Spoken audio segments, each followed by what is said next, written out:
बेटी निकलना अपना महल से, बेटी निकल अपना महल से, ससुर के लिए टिकवा पेना, बेटी निकल अपना महल से, बेटी निकलना अपना महल से, भसुर के लिए टिकवा पेनिल,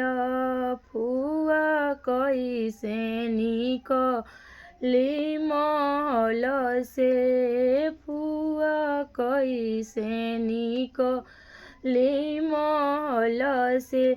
आमा के छूटल जलाई गोदिया, फुआ कैसे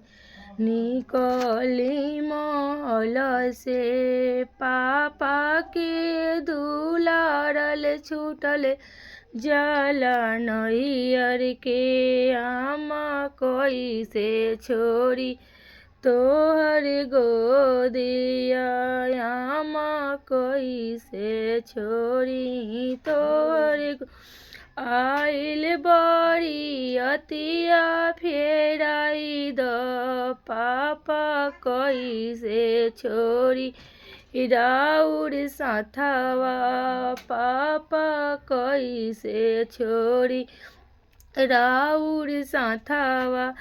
आइल दुआरा बरियतिया फेरवाई दी, बेटी कैसे में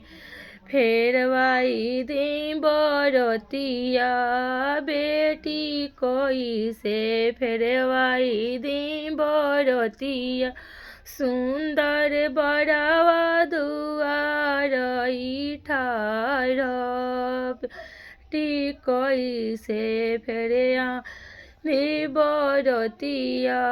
सुंदर बड़वा दुआर बारे ठाड़।